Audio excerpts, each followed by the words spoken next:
Welcome, everyone, to the third session of the Africana Muslim and Genealogies of White Supremacy Sawyer Seminar for the Interdisciplinary Study of Blackness and Muslimness. The seminar, led by Professors Suad Abdul Kabir, Samir Ali, and Murad Idris, aimed to address the way the racialized figure of the Africana Muslim, i.e., Muslims from Africa and its diasporas, has been hypervisible in the theory and practice of racism since the days of Columbus, yet has been largely invisible in scholarship on critical race studies, white supremacy, and Middle East studies. Over the next year, the seminar will bring together leading scholars, thinkers, and activists to reconceptualize the study of the African and the Muslim and recenter the Africana Muslim beyond the cracks of traditional disciplines and narratives. Our goal is to trace the intersection of race and religion in the production and reproduction of white supremacy in both theory and praxis. The seminar is supported by the Mellon Foundation and housed at our home institution, the University of Michigan, whose origins are a land grant from the Anishinaabe, including Ottawa, Ojibwe, and Potawatomi in Winda tribes. Our university stands like almost all property in the United States on lands obtained in unconscionable ways from Indigenous peoples. Knowing where we are changes neither the past or the present. However, through scholarship and pedagogy, we work to create a future in which the past is thoroughly understood and the present supports human flourishing and justice while enacting an ethic of care and compassion. Today's session, Media Culture, aims to generate a wide-ranging reflection on these questions and themes in relation to media, racialization, and reality making.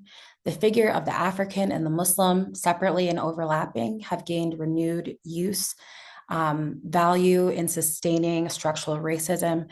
For example, with Clinton's super predator, the unprecedented growth of the carceral state, Obama's birth certificate and accusations that he was Muslim and birther conspiracies, Trump's Muslim ban, and an endless war on terror at the cost of $8 trillion so far.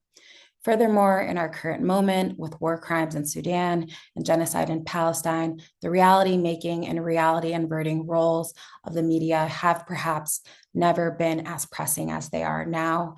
Our focus on media culture speaks to the urgency of our political moment and to the long and global histories that illuminate dynamics that define the present. Before I go on, I'll introduce myself. My name is Iman Abdul Karim. I'm a PhD candidate in religious studies and African American studies and the predoctoral fellow with the seminar. And we are so thrilled about this keynote conversation to have Professors Kayla Wheeler and Zaheer Ali with us today. So I will introduce them. Kayla Renée Wheeler is an assistant professor of critical ethnic studies and theology and the Africana Studies program director at Xavier University in Cincinnati, Ohio. Dr. Wheeler is an expert in Black Islam, Islamic bioethics, and digital religion. Currently, she is writing a book entitled Fashioning Black Islam, which provides a history of Black Muslim fashion in the United States from the 1930s to the present. She is the author of the digital humanities project Mapping Malcolm, which explores Malcolm X's life in Boston from the 1940s to the 1950s. And Dr. Wheeler is also the curator of the award-winning Black Islam syllabus, which I've used so many times, was so helpful for me in my exams. So it's so great.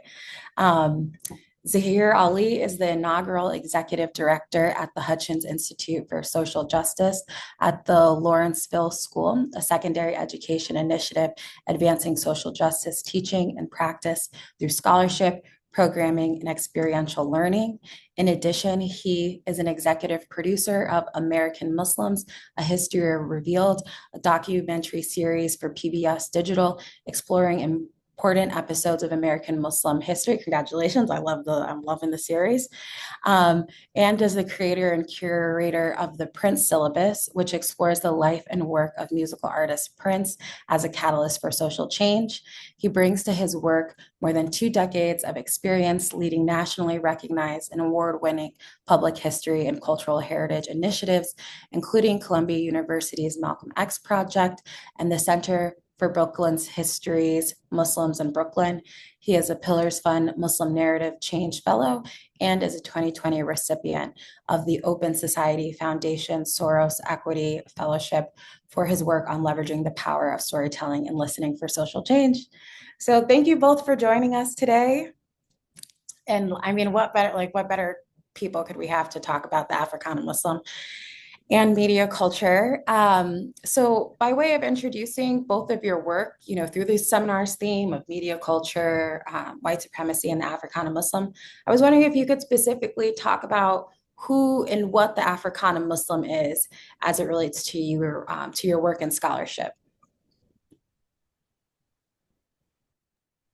So I can go first. I would say that the Africana Muslim is an inherently diasporic person who is both committed to justice, but also building strong social and material connections with other Africans, both on the continent and in the diaspora, but is also totally comfortable and celebrates the cultural particularities of different Black people. So recognizing that there are multiple ways to be both Black and Muslim and truly celebrating that. So for my work, it shows up in the unique ways that Black American Muslims and Afro-Caribbean Muslims style themselves, not only to signal that they are Muslim, but from specific trains of theological understandings of the religion, and not inherently as a protest to white supremacy, but making space that the way they clothe their bodies is usually treated as a type of protest. So making it clear that they are both Muslim and also Black. To build off of that, I think for me, it's the Africana Muslim is like a floating signifier that signifies race, ethnicity, religion, nationality, and strategically so, depending on the circumstance and what's needed. The embodied experience of the Africana Muslim, I think, reveals the ways that race, ethnicity, religion, and nationality have shaped not just the lives of Black people, Muslims, Black Muslim people, but really everyone else. And because of that hypervisibility, it is through the lens of the Africana Muslim that we get to have a very clear and precise depiction of the structural forces that impact the lives of Africana Muslims. Oh, I guess in terms of my work, my work on Malcolm X, my later work on the history of Muslims in the United States, and my work on the oral histories of Muslim people, again, understanding how people understand their own experience. And so what's really important for the work that I've done is self-narration.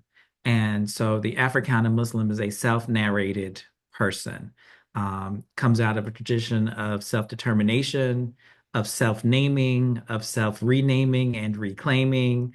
And so really understanding how that has shaped the contours of Africana Muslim life.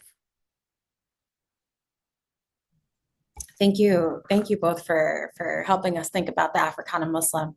And relatedly, when I told friends like media culture, they were also like, well, what is media culture?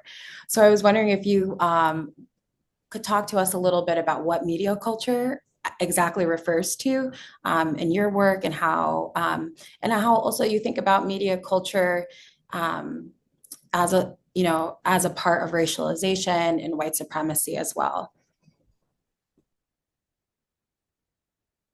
I guess I'll jump in on this one. I'll try to wade in the waters.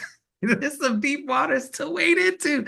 I think, for me, when I think of media culture, I think so largely because of this idea of self-narration and self-determination.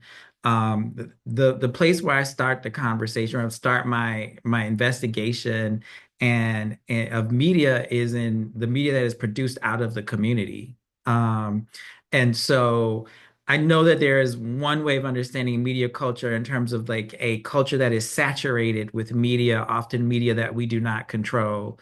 But I think for me, I maybe want to kind of remix this phrase of media culture into mediated culture.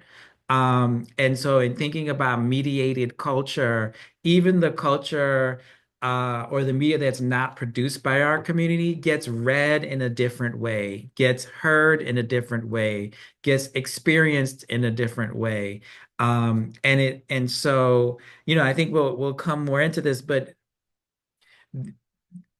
even the media that was intended to be harmful worked differently in the community. And when I say that, I think of this clip of Sonia Sanchez talking about her exposure to Malcolm X on TV. And he was being presented to scare people. But Black people received a different message, right? And so I think when I'm thinking about media culture, it helps me to think about it in terms of how that culture is mediated by the lived experiences of Black people, of Black Muslim people, of Africana Muslim people, in a way that has always created a different meaning than what was intended.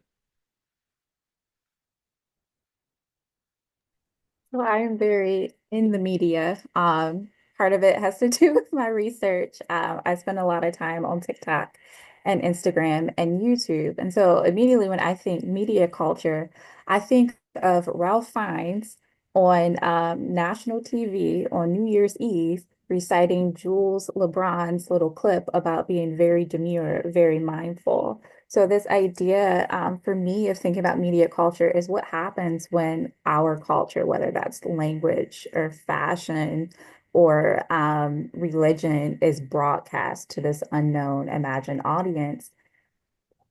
Who does it then belong to? How is it reshaped, reimagined? We know Jules LeBron because TikTok is set up in a very different way than earlier platforms like Vine or even Instagram and YouTube that are still around. And so she was able to capitalize off of that phrase and become known for it. I mean, she was an influencer before that.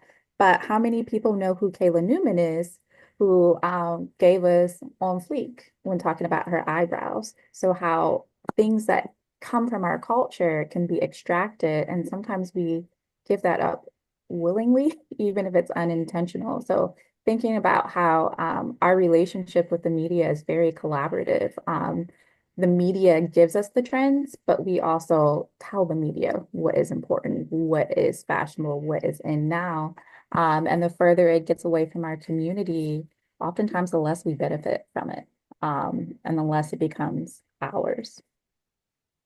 I'm interested how does one measure the benefit of the kind of currency that is gained, right? Currency in terms of Mhm. proliferation, right?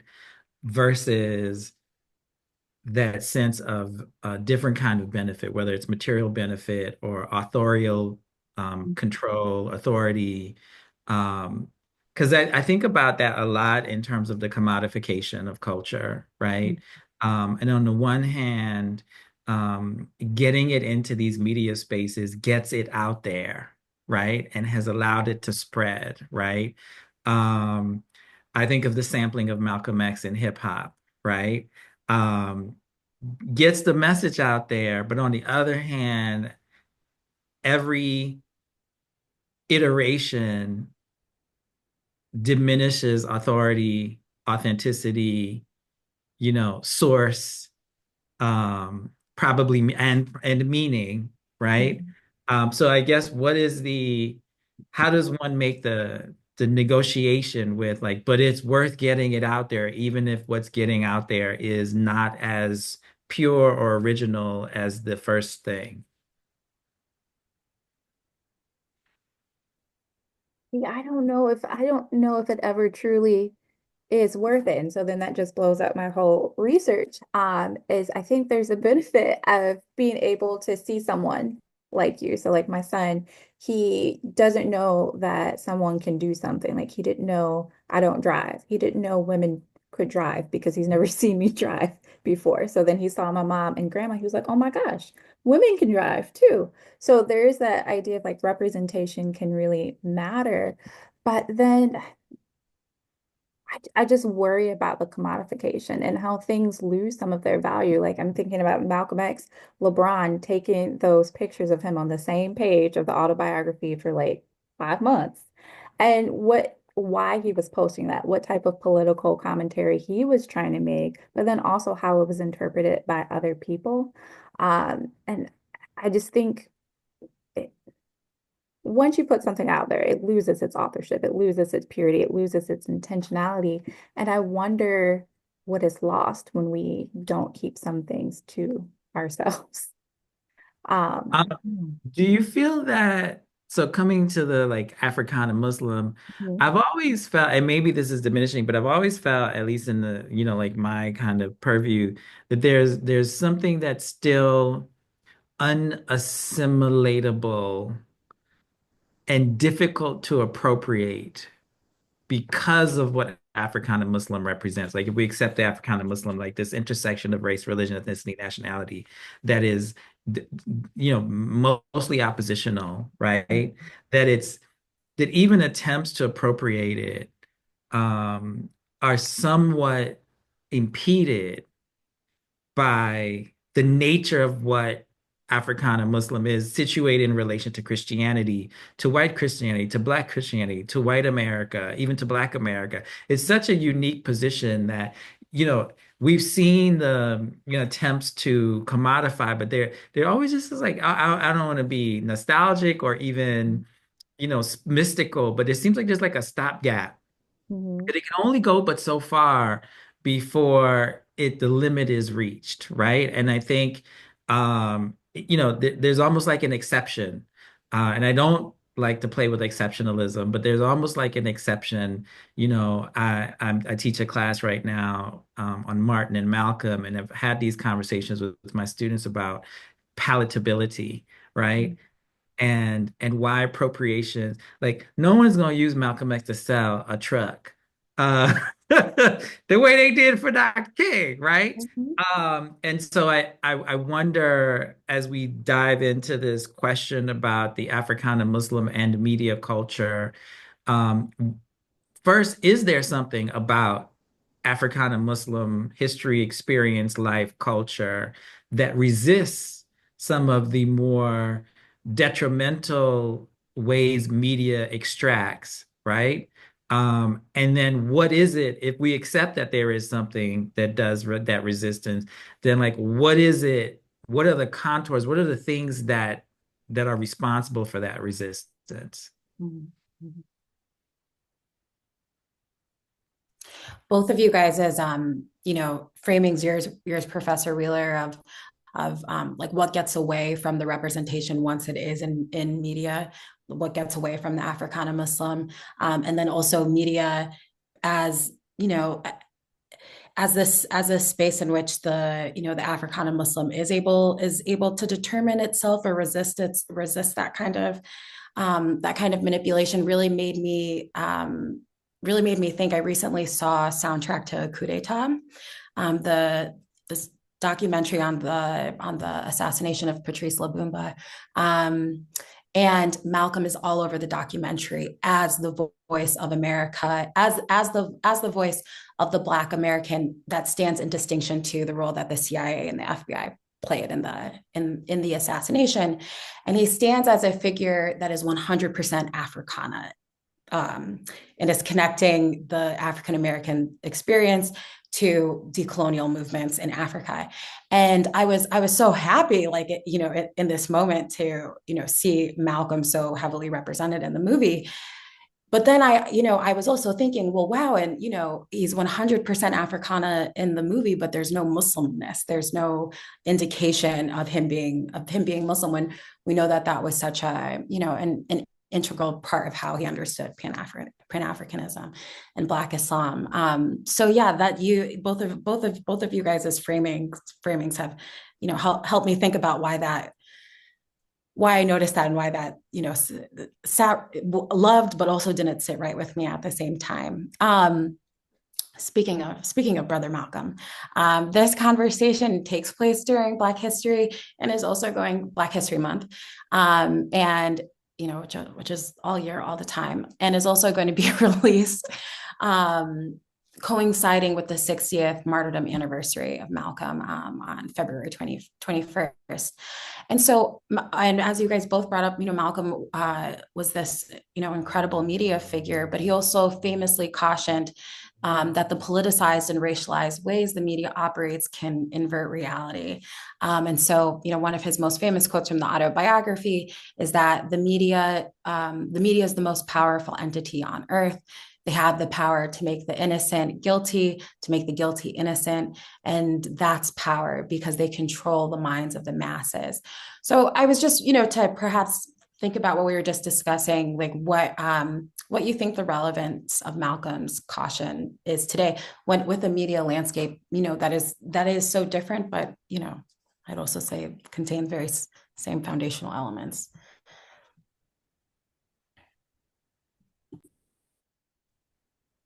Well, I'll have two things. I think one, just hearing that question, the first thing that pops in my head is how, for some people, especially for white supremacist states, the media has become the enemy.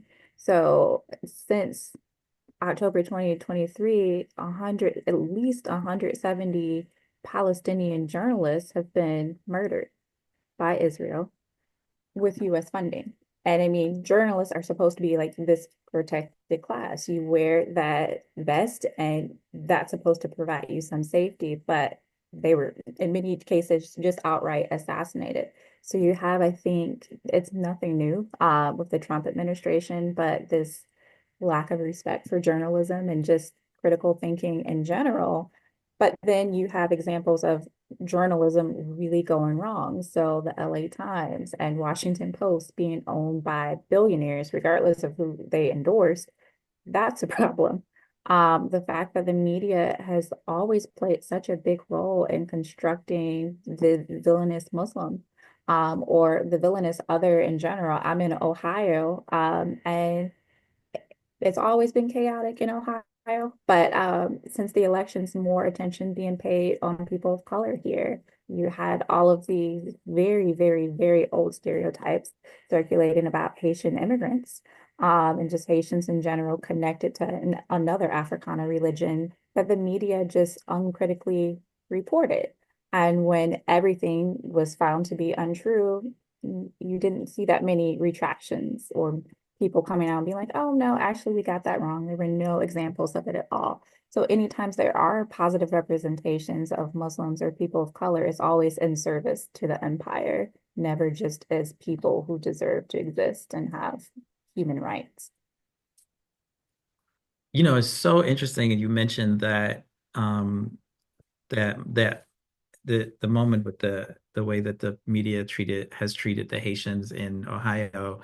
And you said, and another religion that's been maligned, because of course, when the Nation of Islam first emerged in Detroit, it was called the voodoo cult of Islam.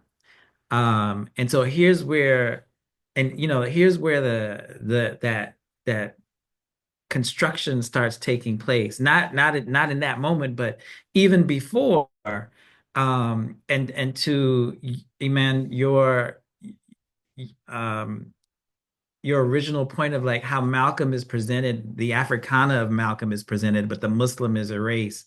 It is, it is in part, I don't know that it's an erasure in the sense that Muslim comes to stand in for a kind of blackness, right? That is in that is not legible to white people, to the mainstream, right?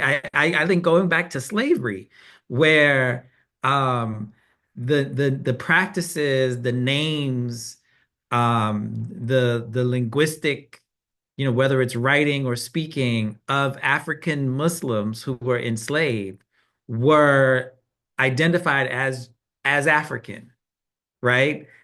Because the people who they were encountering, their slave the enslavers didn't have that additional frame of reference or even curiosity, right? It was like, oh, that's just African, right?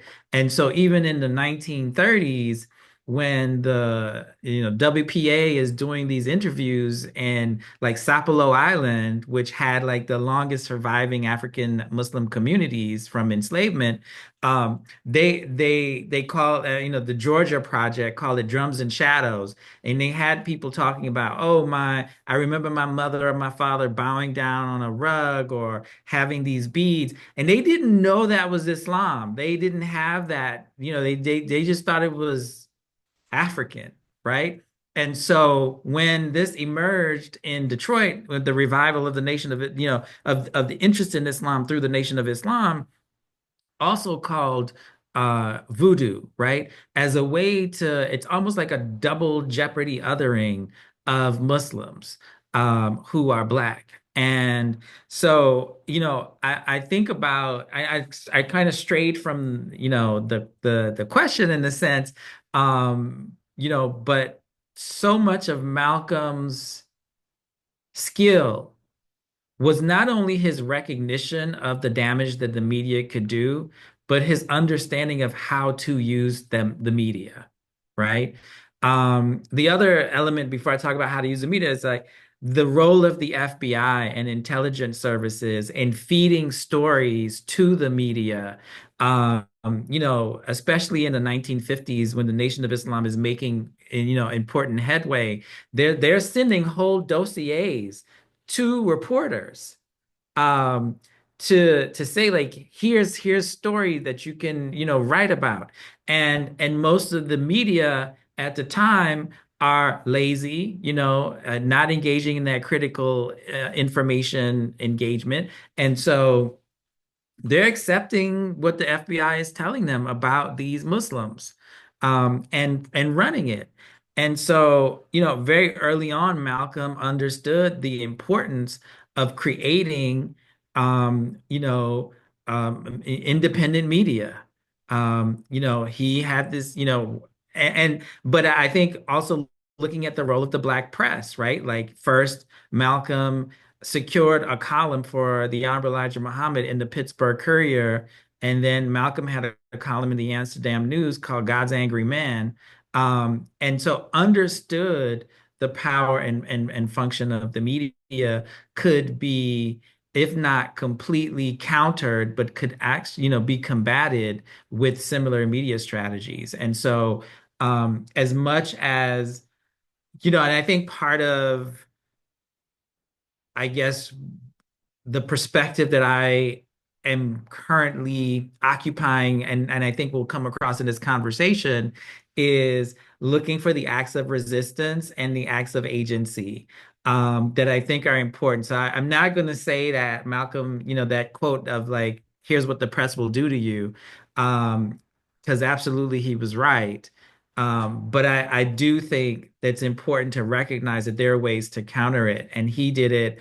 And I think Kayla talked about, the distrust that we see, even, there's a war going on between the state and legitimate media because the state understands the media is now one of those sites of contestation where people are calling out the state, right? And that might result in murder. It might result in, attempts to buy whole platforms and take them over, right? Which we saw happen with Twitter, or use TikTok as a kind of political football, right? To negotiate, other kinds of deals. And so I think that's that's where I think we are now. We're in a place where there's media that is doing the handiwork of the state, but there is also a lot more media that is not.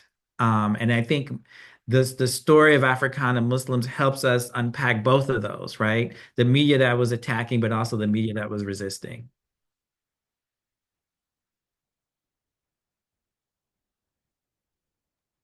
Absolutely. And this makes me think. I just wrote my first chapter of my dissertation on Louise Little, and Malcolm and his siblings' remembrance of her making them read the Negro World and the West Indian Gazette. So I just bring this up to think about like this longer genealogy of that Malcolm is taking up from his parents, from his mother, from being Garveyite activists on knowing, yes, the import, like as you both pointed out, yes, seeing the way that the media shapes reality, but the way that in Black hands, the media has also been an important tool for resisting the kind of reality that such media is trying to create. So I wanted us to maybe perhaps think about this next question, thinking about that you guys both brought together and brought up this idea of the Africana Muslim as also hyper visible figure, but oftentimes it's also a figure that can slip through the cracks of a lot of discussions as it relates to media. So the figure of the Muslim in American political imagination has shifted from Black to brown following the Immigration and Naturalization Act of 1965, as the story in our field of Islam in America often goes. But we had our first panel on prisons as a site for thinking about the Africana Muslim, which can be found also on our YouTube page. And we discussed that the assumption that Muslims, in this current moment, are non-Black, obscures the reality that nearly 10% of incarcerated people are Muslim. And then, as Professor Darrell Lee pointed it, that many of the victims of the war on terror, including those held captive in CIA Black sites, are both Black and Muslim. And I bring this up I feel like we were talking in this moment of Malcolm in the mid-20th century, but of course also in the present with what's happening in October 7th. So I was just wondering if you both could share how and why the Africana Muslim slips through cracks of discussions on Muslim and media in this more present moment.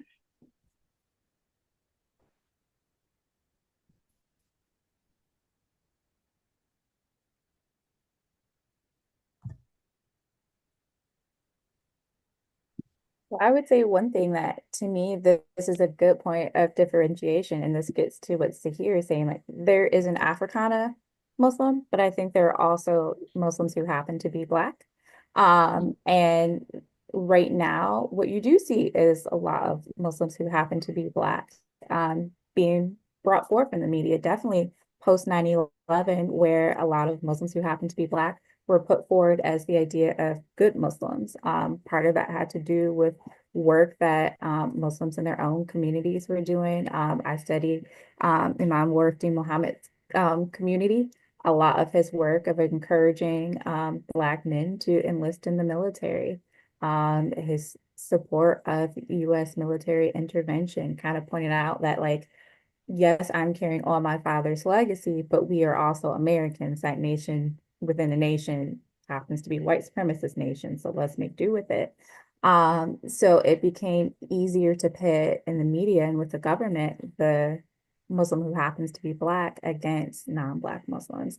And I think that's also a very gendered thing, looking at like politics. Keith Ellison and Andre Carson do not get the same amount of heat that Ilhan Omar gets, not just because of her gender, but because she covers, but also because she's Somali. So getting into that ethnic particularity. But I think the reason why you haven't seen Africana Muslims in the media has to do with Zaheer talked about. You can't really appropriate it. Like you can take bits of the culture, but you can't replicate that cool that Suad Abdul Kabir talks about. You can't replicate like this demand for justice. And it's part because Africana Islam has always positioned itself as anti-imperial.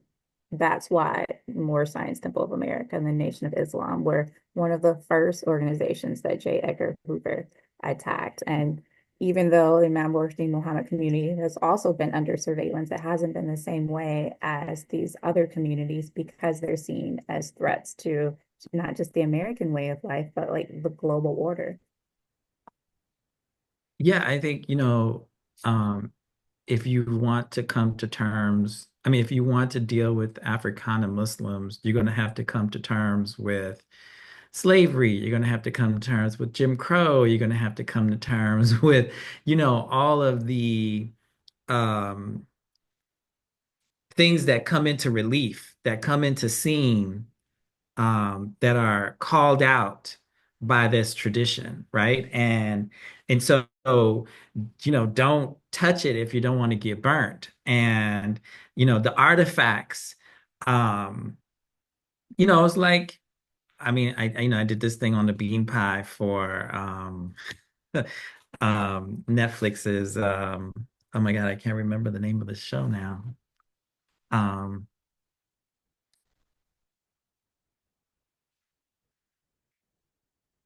yeah, I'm gonna have to edit this. I will restate it. Uh,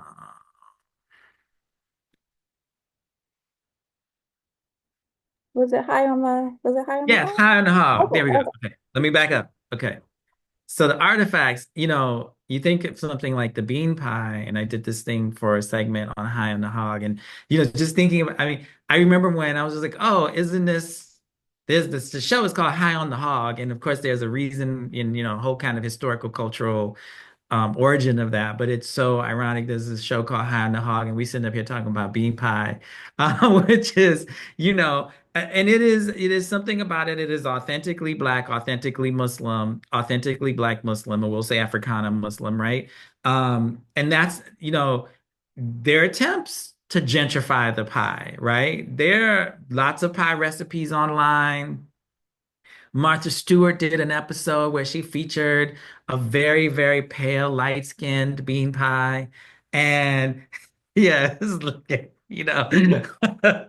um, so you just can't you can't talk about the bean pie as, oh, this really cool dessert without talking about where it comes from and movements for food sovereignty and critiques of food deserts and the ways that a group like the Nation of Islam advocated and created this pie not only to address and highlight issues of food sovereignty and food deserts, but also as a form of economic nationalism, as a fundraiser, as something that was used to build their schools. So now you're getting into independent education that rejected the curriculums that came out of white supremacy. You can't really deal with this pie as like, oh, it's a cute dessert, right? And so that I think is a good metaphor for, understanding this. And that's why people will probably want a version of a Muslim that doesn't tap into this Africana Muslim legacy, right? And so that's why the erasures. But it's interesting because, and I know it's still 30 years ago, but in 1992, and I have to credit my colleague Maithal Hassan, who is also an EP on the American Muslim documentary. She wrote this study called Hawk in Hollywood, and she points out in 1992, Aladdin comes out and filled with Orientalist tropes about Muslims, right? Um, that same maybe 2 weeks within a 2 week span, Malcolm X comes out. In these two films that are probably weeks apart by major motion picture studios are two approaches to Africa, to Islam, right? And so it's like which one you want to go with. And I think that part of this is um it's almost like an inverse of the price of the ticket, right? That James Baldwin talked about, like in order to participate in the society, you have to accept white supremacy. The reverse of that is true.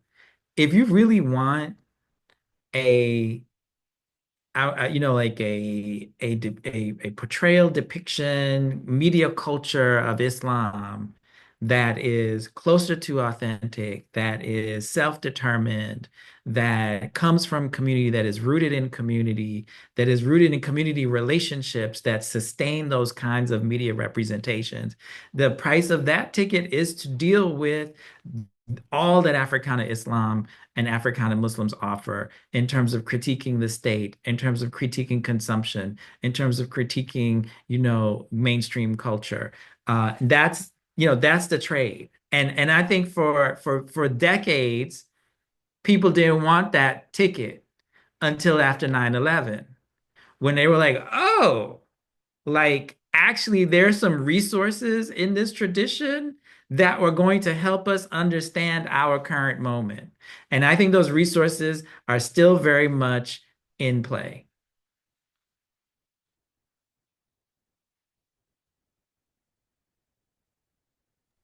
I also feel like I'm talking too much. No, this is great. This is great. Well, I was gonna say I can't, after what both of you said, can't, and I was just, actually looking up the man's name, can't not think about the Black Muslim brother who held up the Palestine and Sudan flag at the biggest media, what might be the biggest media event of the year, the Super Bowl halftime show, and how, I was just so struck with like Ken with people assigning people thinking with Kendrick Lamar's performance as really subversive, but then you have this Black Muslim activist whose name is Zulkarnain Nantumbu, who actually becomes the line that is the sand. Like, what is in terms of Black expression on media that is acceptably subversive? Like, we can do what Kendrick did, but the moment this Black Muslim who was invited to be on the stage and lifts up this flag and then is tackled and kicked out of I think he was banned from stadiums and NFL games for the rest of his life or what have you. But in interviews afterwards, when they asked him why he did it, well, he said, well, because I'm a Black Muslim. Like, if I see and of course, and as says, if I see something that I don't agree with, but if I can't change it with my hands, I have to hate it in my heart and what have you. So I think so much about how that's really fitting the idea that, like, when you bring up the Africana Muslim, you also have to deal with the political thought and the religious thought that comes with it. In this moment, we just saw that like last week. So that feels right on time. So I wanted to go back to we just here in the present, going to go back to Malcolm, but still stay in this present moment here for a second, because Professor Ali, you brought up when the Nation of Islam and the Africana Muslim was first introduced to American audiences in the mid-20th century, we might say in 1959, with The Hate That Hate Produced. They were introduced as a Negro voodoo cult and a Negro supremacy group, and so, and in that they were also deemed Black Muslims, not Muslims or real Islam. And so I bring that up because to say that the media has also really played a crucial role in determining what is and isn't real Islam, and who are and aren't Muslims along these very anti-Black lines. And even Professor Wheeler, as you brought up, who is seen as more Muslim also on gendered lines when you brought up Representative Ilhan Omar. So I wanted to talk about how this, the depiction in the 1960s of Malcolm X and the Nation of Islam, they weren't seen as I mentioned, real Islam, but they were seen as cults and Negro supremacy. And by naming such groups as cults or not Islam, like I said, the media played a really important role in de-intellectualizing and undermining critiques of white supremacy, capitalism, and American imperialism that Africana Muslims at the time were offering. And since the Black Power era and through the present movement, Black radical and religious thought that's been inspired by Africana Muslims, even if not by those who identify as Muslims themselves, but take up this longer thought of critiquing white supremacy and American imperialism, are often deemed, rather than cultish, conspiratorial. And so I think we can see this really clearly by the conspiracy charges that were brought against groups like the Black Panthers, the Black Panther Party in the Republic of New Africa, and most recently, just this past, the end of 2024, the Uhuru, or the African People's Socialist Party leaders, who were also charged with conspiracy, who were also, who are carrying on this intellectual legacy of Malcolm's radicalism. So I was just wondering if you guys could talk to us about how, ideals of cults and conspiracy also come to define media portrayals of Africana Muslims and those inspired by them. I blame the religious studies people. No. Gosh, please let me please let me. I mean, like you had so Black Muslim was coined by C. Eric Lincoln, and his really influential book on the Nation of Islam, The Black Muslims in America, was also a seminal work modeling sociology of religion, right? That really depicted the Nation of Islam as a perfect example of how religion is a response to social conditions, a sociological phenomena, right? And that was on the heels of S.E.N. Udam's Black Nationalism: A Search for an Identity in America, which preceded Eric Lincoln by a few years, that also looked at the Nation of Islam. So even amongst the scholars, you have this, I call it the Black nationalist thesis of Islam, that Islam is a Black nationalist movement. It is a response to white supremacy, leaving very little space for spirituality and culture, right? And practice as a religion. And some of that is a continuation of the way Black religious life is conceived, right? That the Black church is a response to being excluded from white churches, right? So it's always in response, reaction to white supremacy. But especially with the Nation of Islam, and how Black Muslims were perceived in that moment was this is the scary alternative. I mean, literally, the hate produced was a cautionary tale, of we better start dealing with the homegrown American Negroes, or else we're gonna have to deal with these Black Muslims. And what was interesting, there are parts of that broadcast where Mike Wallace, the journalist, is just calling them the Muslims. The Muslims. They have their own barbershop. The Muslims have their own grocery store. And it almost has this weird counter effect, that on the one hand, you have all these media, portrayals and others saying that these people aren't real Muslim. But the media's idea of what real Muslim is, or what real Islam is, was so orientalized, right?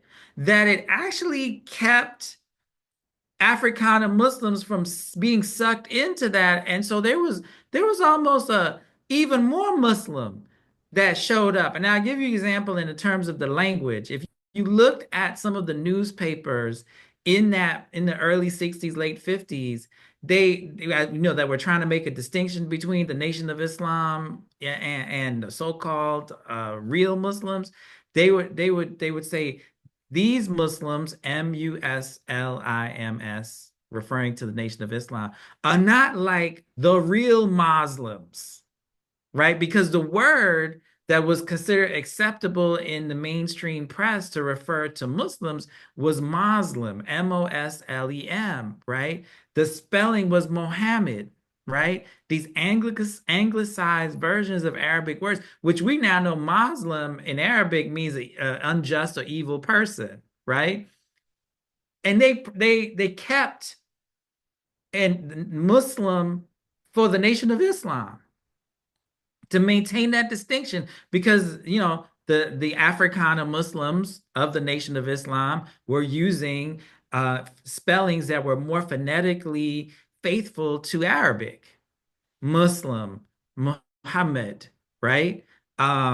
You were, by the late 50s, early 60s, it was Muhammad. It wasn't Mohammed, right? And if you chart ngram, you see, like the Google ngram that charts the recurrence of certain words, you see right in the mid 50s, the mid 60s, the 60s, early 60s, Muslim overtakes Muslim in publications, right? And like it's a correlation because I can't say causation, but I definitely know there are examples in the press where the press is trying to say that these Africana Muslims are not real, authentically religiously Muslim. And the way they do that is by saying they're not Muslim. Well, guess what? They weren't, and neither are we, right? And so thankfully, your corrupt idea of what a Muslim is um, kept us preserving what a Muslim is.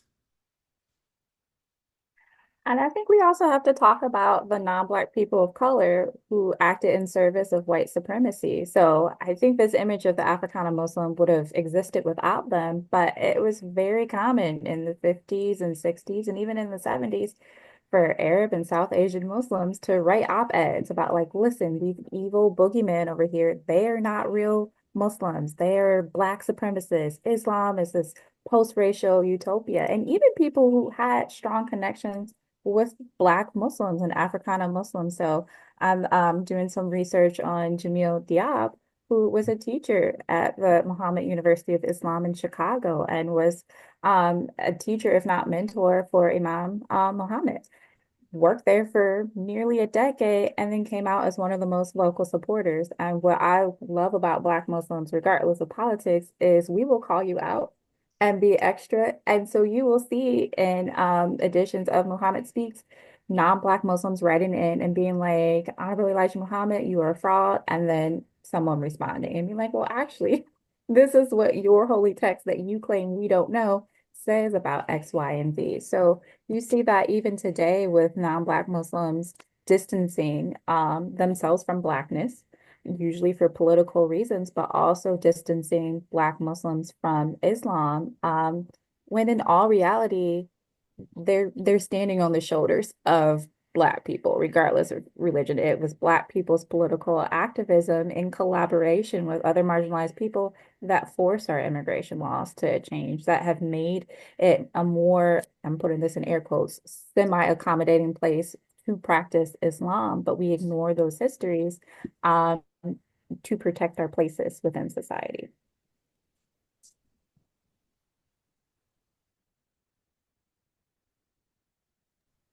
Absolutely. Thank you. And I really like what you said, like standing on the shoulders, because it makes me think about how even just so much social justice language that we see in the moment can footnote back to Black Muslim thought, even if it's not attributed as such, but comes out of that legacy.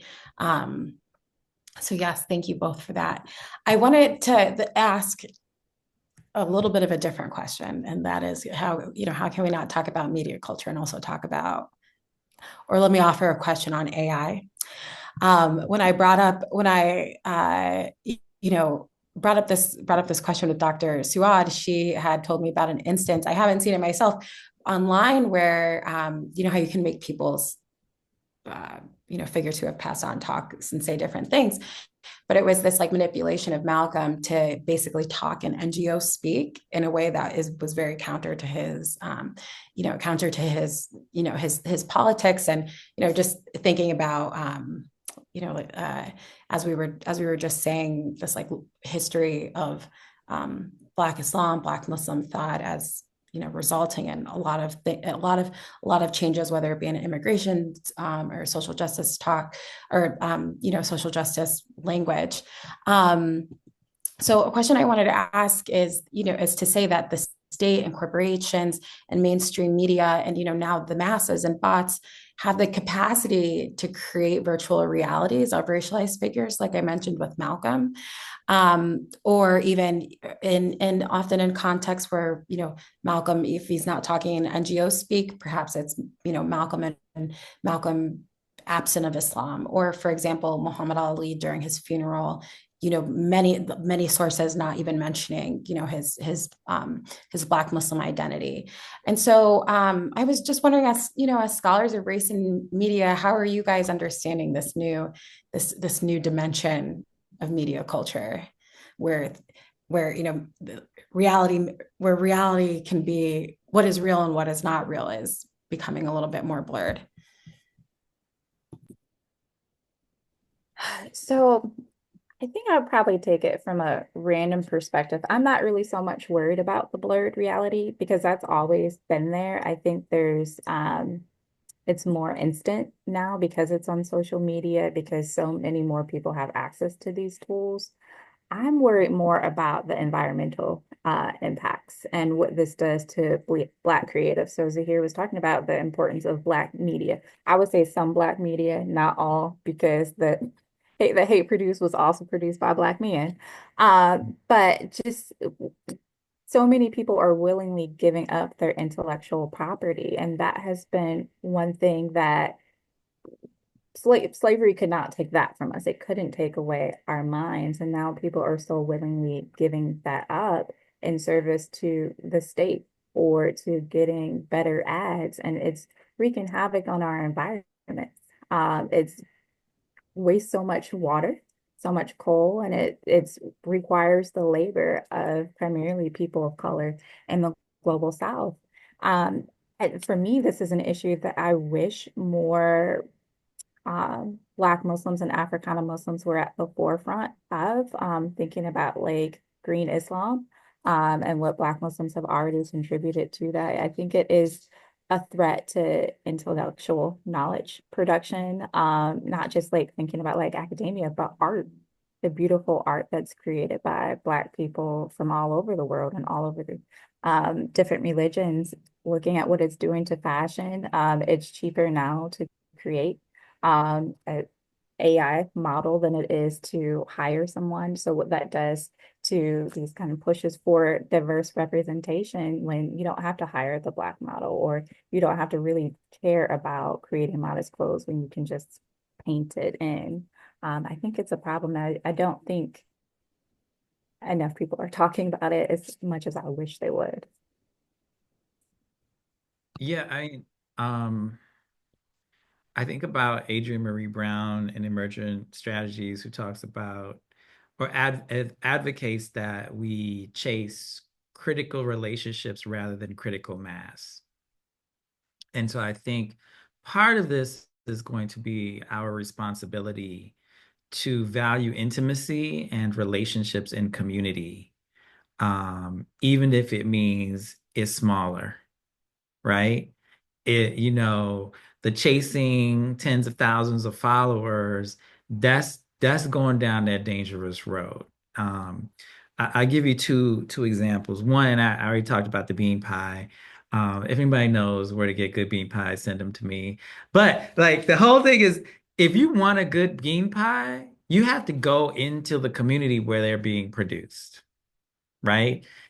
Or even more, you have to know people. It's like a hookup, really, right? And there are pie recipes all over the internet. But if you try this is not going to be the same, right? Because it's not just about the substance of the food, it's the context that has produced it, right? And so similarly, I too have not yet worried about AI, because there's something fundamentally deeply human about us that cannot yet be replicated. And any attempt to replicate it is like we will come up with something else that makes it hard to replicate, right? I played that clip of Malcolm for my students, and they immediately were like, that doesn't sound real. And they said that because they had heard other speeches of him and they understood what his cadence was like, right? Now they heard a recording, but like that's the thing. Like, if I know you, if I've been in community with you, if I'm in solidarity with you in person, again, not chasing mass scale, right? Then I won't be fooled, right? By the artifice. And so I think for me, I think the challenge for us is to resist scale, is to resist this desire for horizontal mass reach and be good in community. And I think, there was something, and I don't want to be nostalgic, and I'm not trying to be nostalgic, because historians, that would be derelict in my duty as a historian.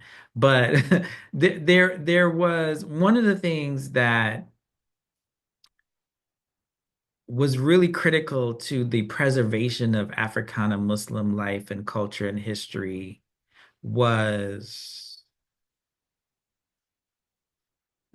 not desire. I want to say like lacking desire, because it was like desirous of certain things, but like not desiring the other ice, right?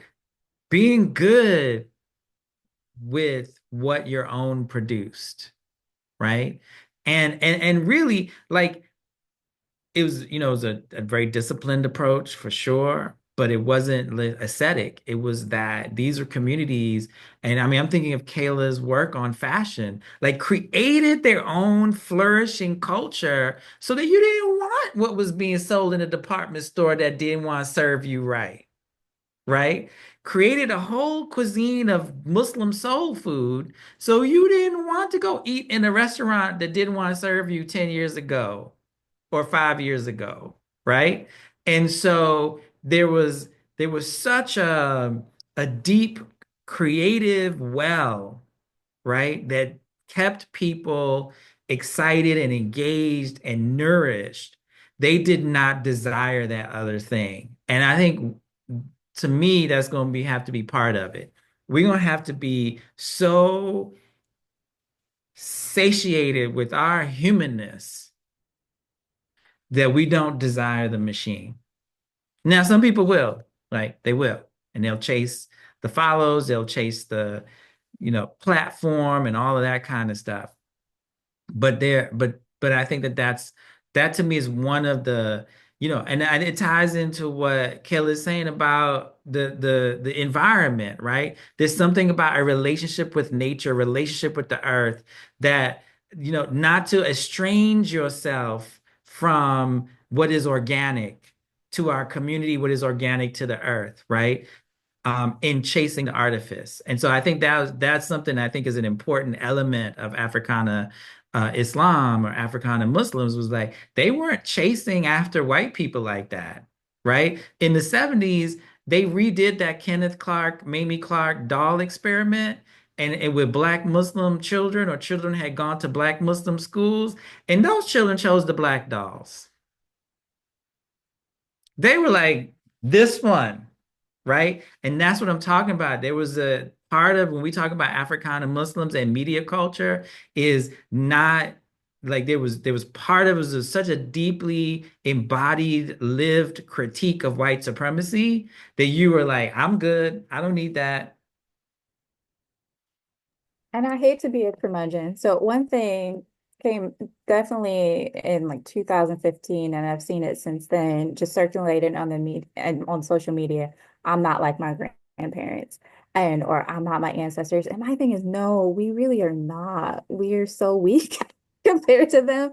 Because I'm thinking about like the backlash against Target for changing their DEI policies. And then so now the boycott against Target, and Tabitha Brown coming in, who has to be now a multimillionaire, asking people not to stop buying her products because that will bankrupt her and other Black entrepreneurs, when you can buy their stuff at other websites. You can buy it directly from them, but we are so used to having everything right away. There's this instant gratification. You can get same day delivery at Amazon, your 2 day shipping at Target. And I love Target. I don't go there no more because that's been the call to not go there. But with the nation, say what you will, the nation knew how to do nation building. And people were willing to make sacrifices, willing to make struggles to support the nation. And that meant going to the clothing factory stores. And yes, you might not have most up-to-date fashions that everybody else was doing, but you would have your own and you were willing to pay maybe $1 or $2 more because that was going directly back into your community and making a strong message, not just to the white people over there, but what was that saying about your own self-respect, your own sense of self-love? And I think we still have it, but we've forgotten what that means, that it requires less. Like maybe we don't need to have so many different social media platforms. I have like a full closet of scarves. I wear 4 of them. Maybe I could donate them or upcycle them, do something else. But we've kind of lost some of our recipes. And I think it's because we're so disconnected from community. And I don't want to blame that on social media. I think COVID has something to do with that. I think like we have the worst work-life balance. I think a lot of religious institutions have not done a good enough job of feeding the whole soul. Like if you have a masjid where people are just coming there on Fridays, but there's nothing out there the rest of the week, that's a problem.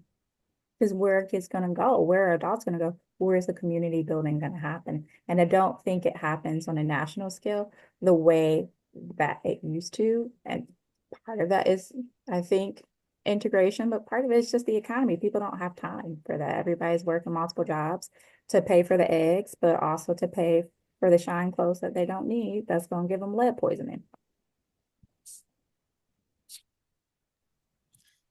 Thank you both for those responses to the question. Before, just to close this out, because I know we're running out of time, I wanted to ask you both, because you're such dynamic individuals, that in addition to being historians of race and religion and Islam in America, you both produce and create digital humanities projects and audiovisual media. So I was just wondering, as a final question, if you guys could talk about how you use and produce media culture and that adjacent to it, in order to generate conversations about Africana Muslims. So for me, it's kind of about reframing how we talk about Africana Muslims, whether it's big figures like Malcolm X or just Africana Muslims in general. So for me, with mapping Malcolm's Boston, it was about decentering New York City. I think a lot of times when we talk about Africana Muslims, it's New York. As a Midwesterner, for me, like I'm from Cleveland, that's why I rep 216 Glenville.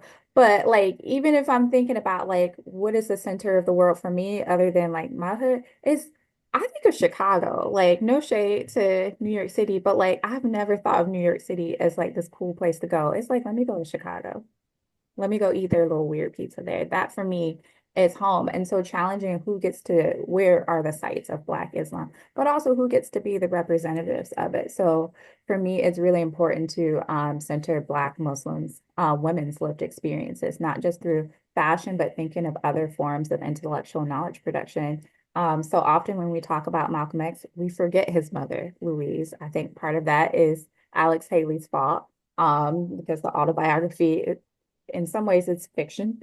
So she's just this helpless little tragic mulatto until you Google a picture of her, and you learn a bit more about her history. But the same thing with his half sister and foster mother, Ella Little Collins. We probably would not have Malcolm X without her, not only as a political figure, but a religious figure. More than likely, he was introduced to Islam in her house first through Ahmadiyas. And then even when he was incarcerated, it was her using her political context to have him moved over to Norfolk. And we don't know those narratives. They've been erased.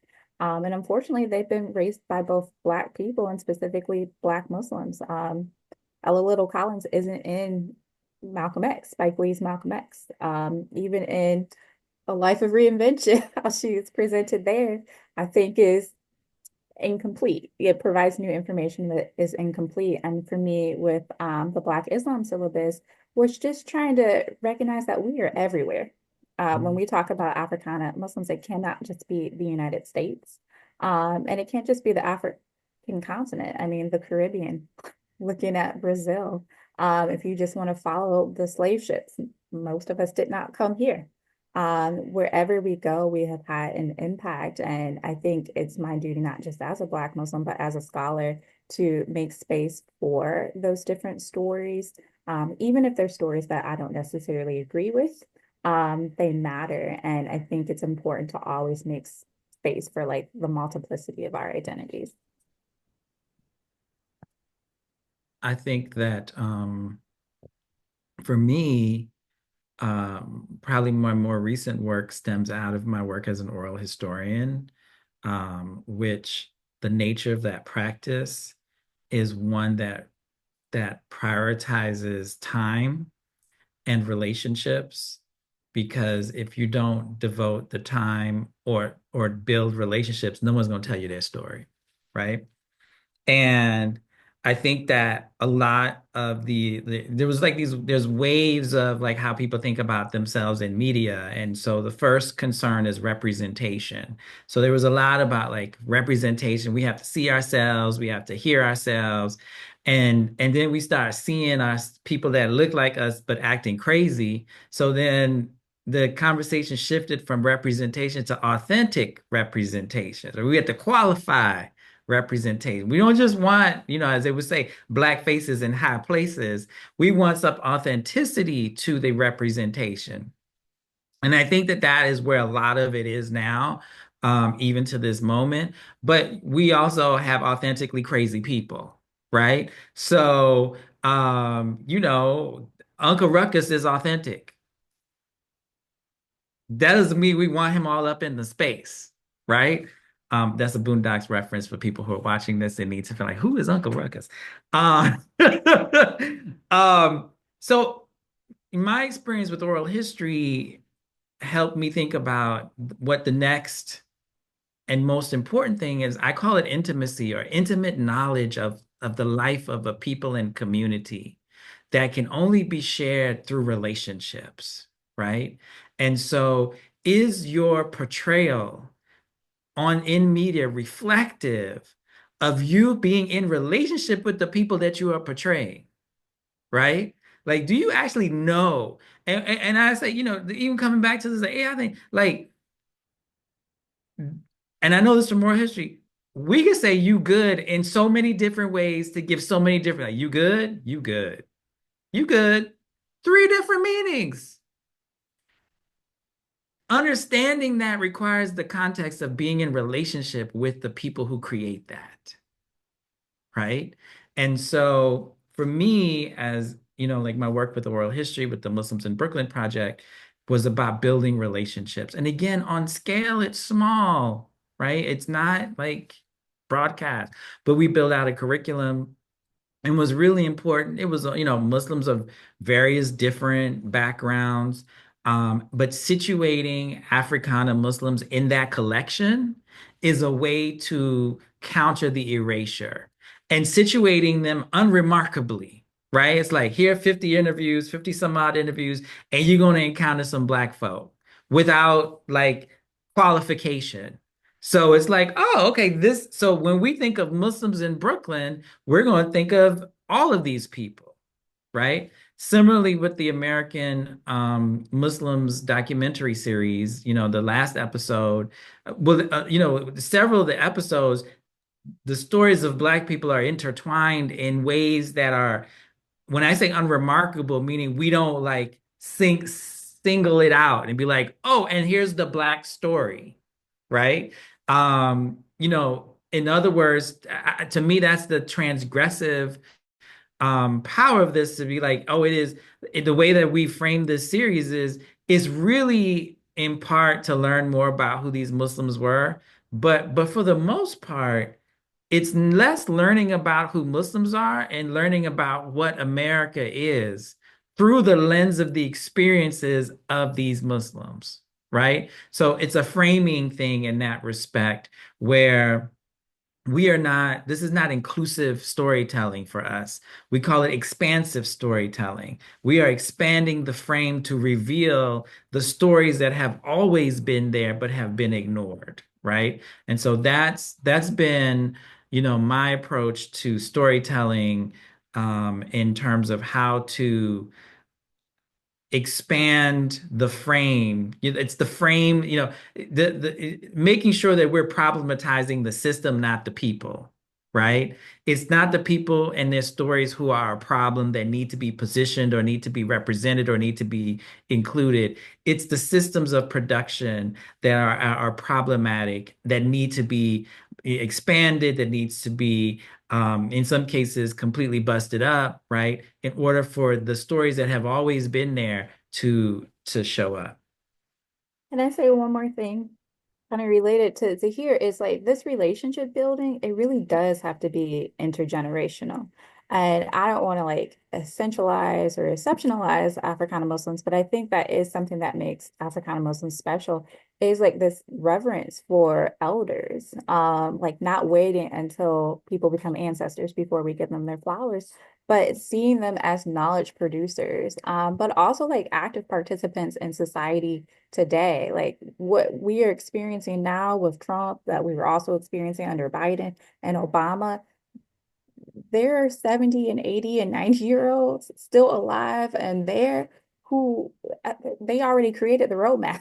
We just aren't paying enough attention and listening to them. Like as I'm doing collecting oral histories and interviews, the people who are giving me the most play, giving me the most attention are the grandmas and the aunties, not just because they want to make sure that their history is maintained, but because they have these drops of knowledge. They have this wisdom that they want to give, and not enough people are asking for it. So we can't think that we're going to be saved or building community if we're just focusing on my generation or even younger generations. It really does require everyone. And for me, that's the Africana model. It's like recognizing it's going to be the old people.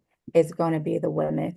And I'm gonna throw out there, it's going to be the marginalized communities that we don't always claim. Like it's going to be the trans people who we need to recognize that we don't, but the people who are fighting against these laws, the people who are making it safer for people to exist, are always the people that everyone agrees with theologically, but we have to see how we can do some coalition building because that's what they did in the 50s and 60s and 70s. You didn't have to like them for everything, but you understand that you have common enemies and common goals. We have no audience in this moment, except for us, but I just want to give you guys a big round of applause and thank you for joining us for this keynote conversation for our third seminar. We are going to be having a panel on the Africana Muslim and media culture on February 28th. And if you are watching this, that will also be on our YouTube video. So again, thank you so much, Professor Wheeler and Professor Ali, for joining us today in this conversation. Thank you. Thank you for having us.